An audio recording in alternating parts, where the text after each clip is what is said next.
Saludos cordiales.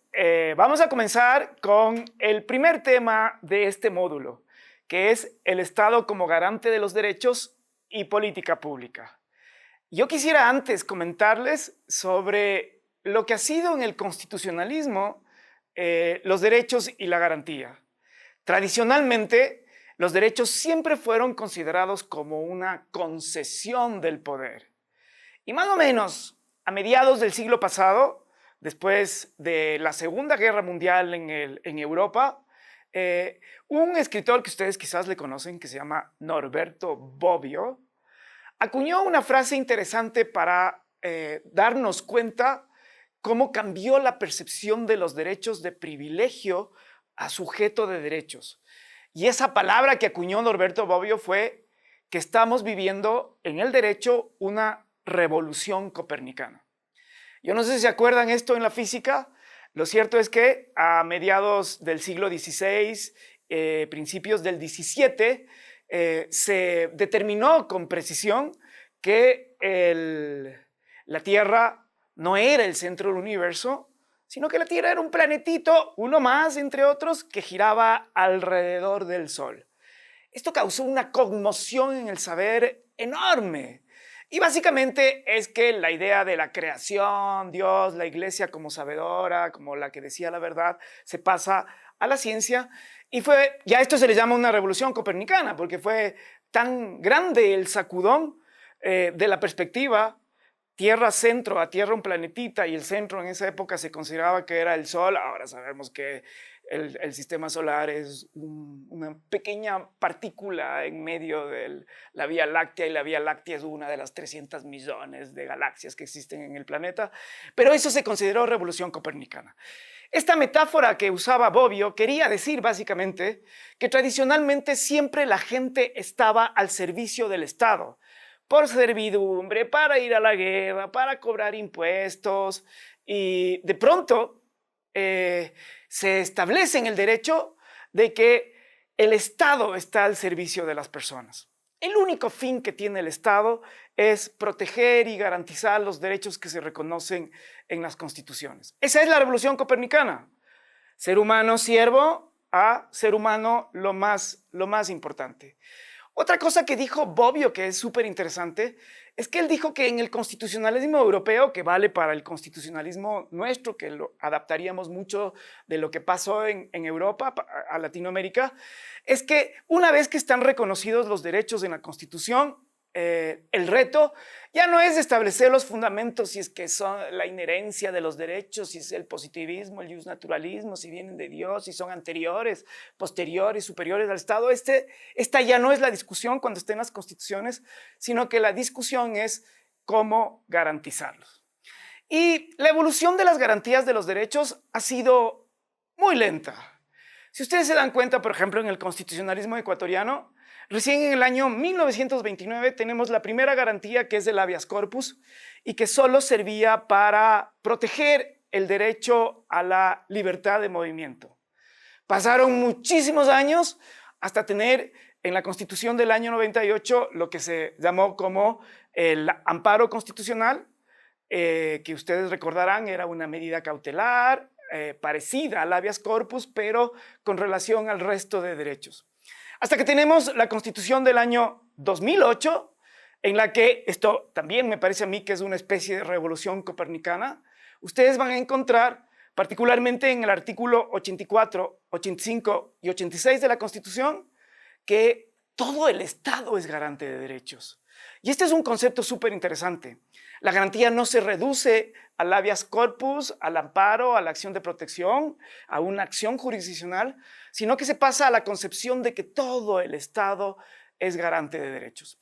Y entonces ustedes tienen, por ejemplo, en el artículo 84, una garantía que se llama normativa, que quiere decir que todos los órganos del Estado, en particular, y con relevancia la Asamblea Nacional, todos los órganos del Estado que tienen capacidad de normar, ya sea porque expiden leyes, porque expiden reglamentos, porque expiden acuerdos, porque expiden ordenanzas, estos tienen que hacerlo con el objetivo de promover y garantizar derechos. Esta es la famosa garantía normativa.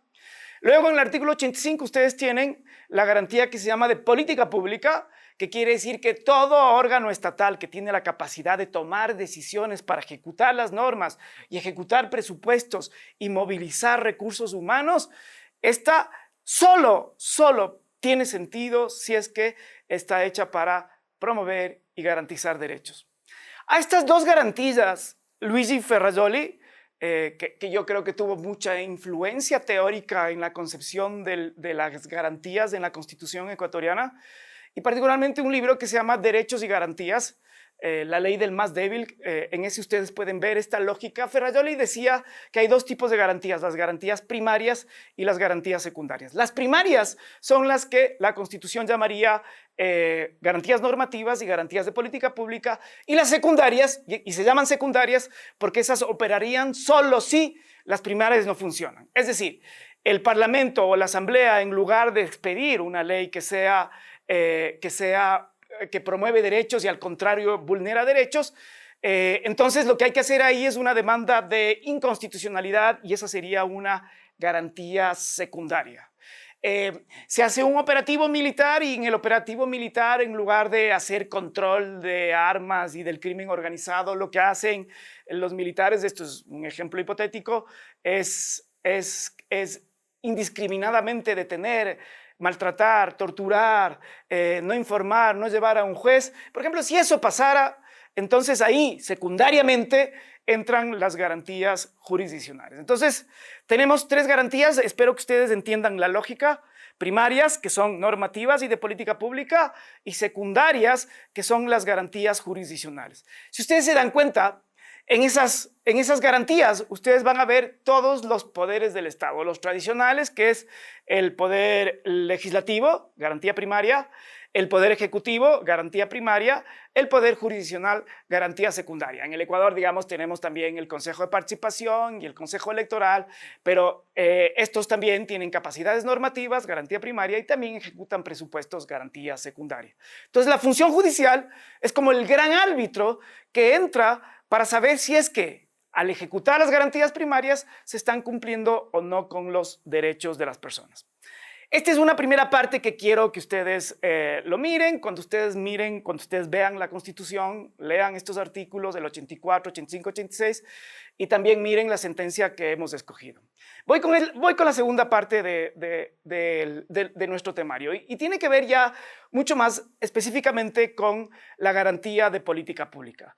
Esta es una garantía que lastimosamente, al menos de mi experiencia, no sé ustedes, pero es muy poco mencionada en la doctrina, es muy poco también utilizada para hacer control de constitucionalidad, y digamos que estamos como un desarrollo incipiente.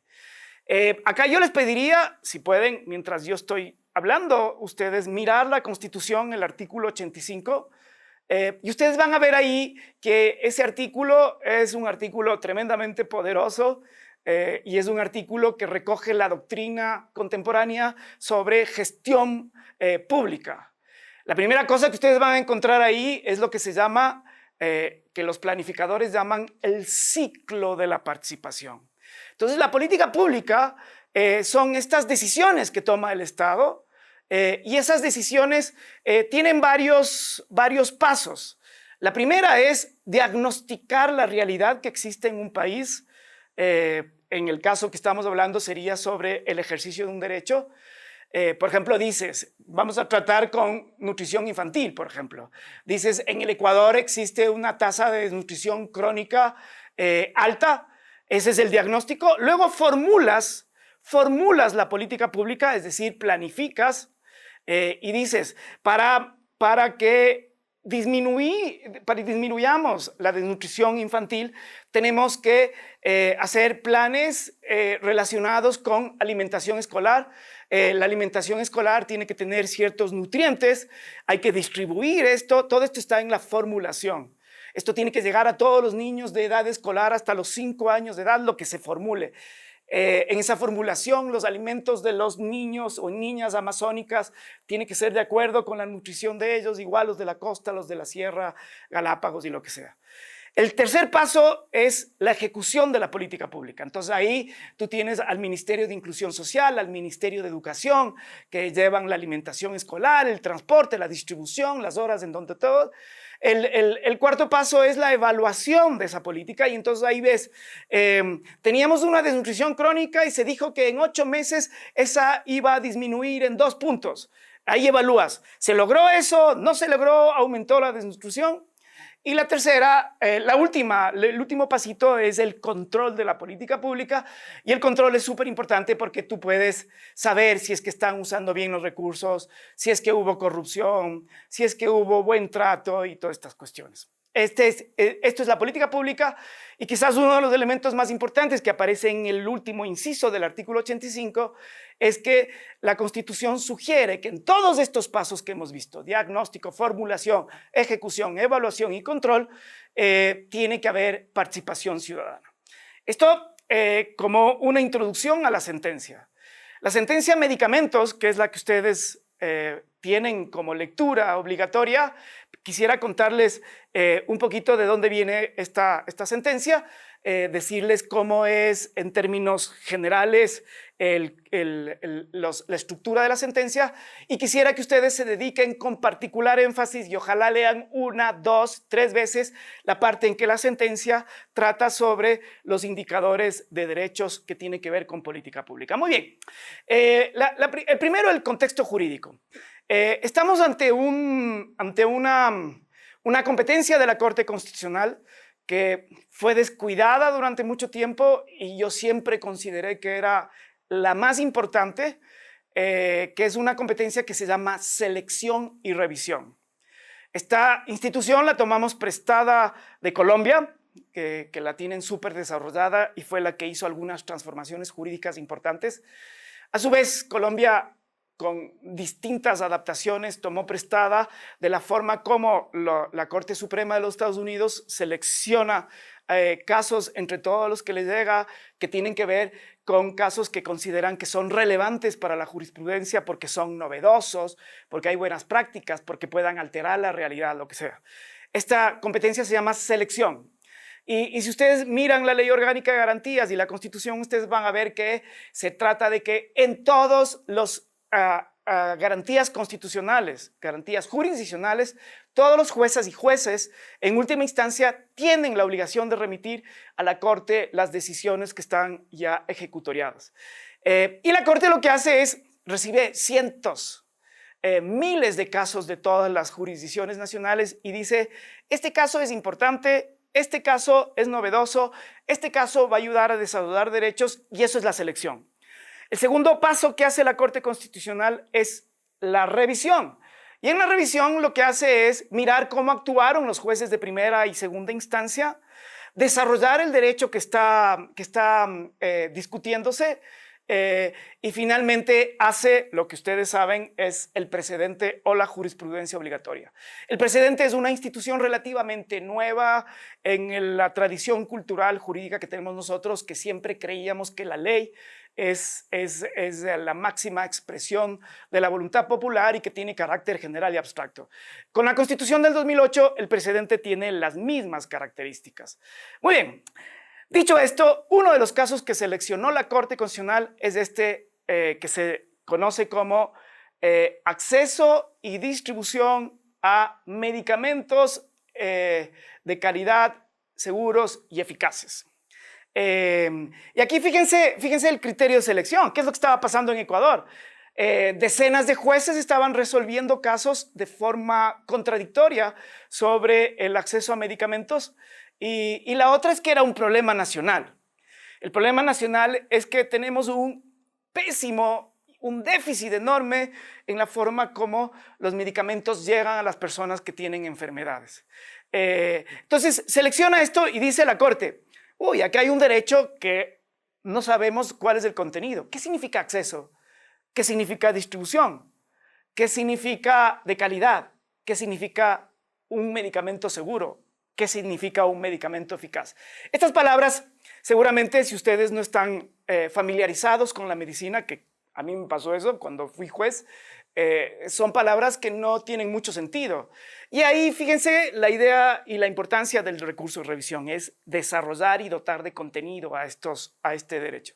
Muy bien, entonces la Corte decide seleccionar se hace la revisión y en la revisión ustedes van a ver que la Corte trata varios problemas sobre la salud pública.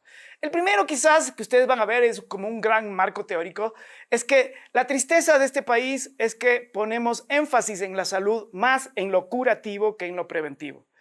Y esto es como triste. Invertimos mucho más en hospitales, en medicamentos, en camas de hospital, en tratamiento curativo.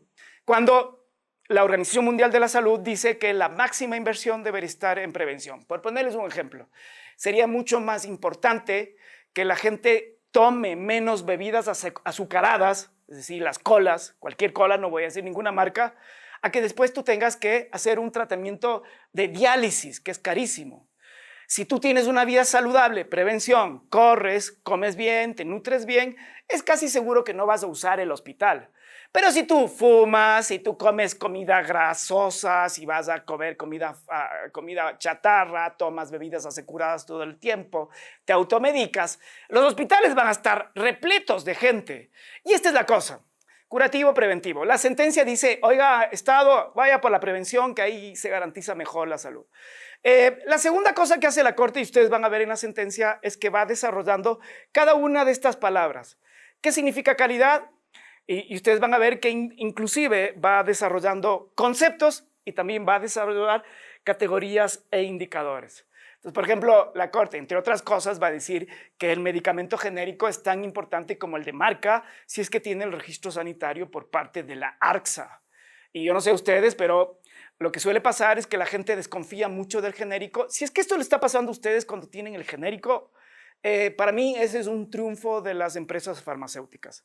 En el medicamento genérico, ya a mí me pasa, la otra vez fui al oculista, como ustedes pueden ver, tengo problemas de la visión y el médico te da un colirio y dice, este es el mejor colirio de la vida, tú vas a la farmacia y cuesta $30 y después yo pregunto, ¿hay genérico de esto? Me dice, sí, ¿cuánto? $1.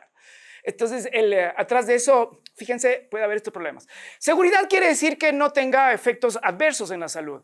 No sé si ustedes han visto, yo hace no mucho me desparasité, después de que me convenció el médico, lo que sea, pero cuando me desparasité tenía que tomar 3 pastillas en 2 días y la caja decía cosas como no para personas embarazadas y no tome alcohol, eso es seguridad. Los medicamentos no son para todas las personas, aunque tengas esas dolencias, y tienes que ver si es que la palabra que usan los médicos es si eres elegible. Entonces, puede ser que te haga bien el medicamento al corazón, pero pucha, te mata el hígado. Y el hígado ya tienes destrozado porque es graso. No tomes ese medicamento porque puede ser peor para la salud. Entonces, la idea de seguridad es que cuando tomas el medicamento te sirva y no te mate. Es decir, te mejore un poquito la salud y no te haga pedazos. Y el último criterio es el de eficacia. En el de eficacia, ustedes van a ver que la idea es que efectivamente sea un medicamento que contribuya a mejorar la condición de vida de la persona. Ok, esta es como la introducción. Y con esto voy cerrando a los indicadores, que quizás es la parte más importante de la lectura. En los indicadores ustedes van a ver que hay primero un debate sobre qué es un indicador de derechos y qué es un indicador de desarrollo. No son lo mismo. El indicador de derechos está estrechamente vinculado con los derechos que están en la Constitución y el indicador de desarrollo tiene que ver con elementos relacionados con las finanzas públicas. Tenemos un primer bloque de indicadores. El primer indicador es el indicador estructural, que quiere decir, en Ecuador, por ejemplo, en salud, ¿está reconocido el derecho a la salud en la Constitución? ¿Hay código de salud? Eso es un indicador estructural. ¿Hay hospitales? ¿Hay ministerio de salud? ¿Toman resoluciones? ¿Hay recursos? Indicador estructural. Indicador de proceso son los esfuerzos que hay que hacer para llegar a la satisfacción de derecho. Por ejemplo, si el derecho en el medicamentos es que todas las personas que necesitan medicamentos tienen acceso a los medicamentos, sabemos que no lo tienen todas. Todas las cosas que hace el Estado, esos esfuerzos son indicadores de proceso. Por ejemplo, mejorar las compras públicas, mejorar las decisiones, mejorar el cuadro básico de medicamentos. Y el último es el resultado. Entonces, por ejemplo, alguna vez el indicador es mortalidad, mueren 50 niños por cada 1000 vivos. Ese es el resultado. Yo aplico la política pública en derechos y entonces en un año, en 5 años, en 10 años, tengo una mortalidad de la mitad de lo que tenía antes, es decir, de 20 niños por cada 1000. Si eso pasa, el resultado quiere decir que estás mejorando los derechos. Y los otros indicadores, los transversales, son los que propiamente hacen que el indicador sea considerado derechos. El primero es el de igualdad y no discriminación. El segundo es el de acceso a la justicia, el tercero es de acceso a la información y el cuarto es el de participación. Lean con atención esto, ustedes tienen ahí una lectura adicional. Estos indicadores fueron inspirados en un documento que expidió el grupo de trabajo del Protocolo de Derechos Sociales y Culturales de la OEA. Y en ese ustedes van a ver el desarrollo teórico de estos. Lo que hace la sentencia de la Corte Constitucional es adaptar eso a la situación nacional. Y una cosa que les ruego que se fijen es ese esfuerzo que hizo la Corte de tratar de construir números para poder medir el ejercicio de los derechos. Con esto acabo esta última idea. La ventaja de los indicadores de derechos es que uno de los principios que ustedes pueden ver en el artículo 11 de la Constitución es que no se puede dar ni un paso atrás en el ejercicio de derechos. Eso se llama regresividad. Y la forma de medir la regresividad, piensen ustedes en educación, nutrición, salud, acceso a agua potable y todos los derechos que ustedes pueden imaginarse, es que colectivamente la gente pueda ir mejorando su situación.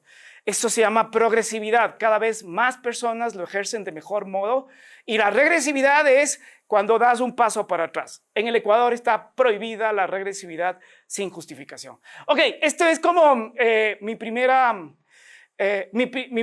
explicación del tema. Espero que les ayude a entender la lectura un poco más. Ustedes pueden volver a escuchar esto y también pueden volver a la sentencia.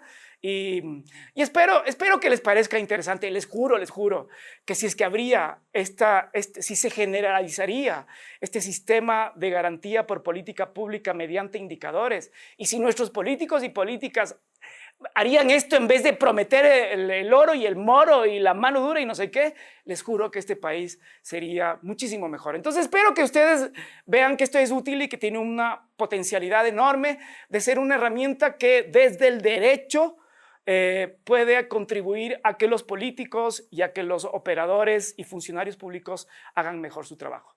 Les agradezco por su atención y les mando un abrazo fuerte.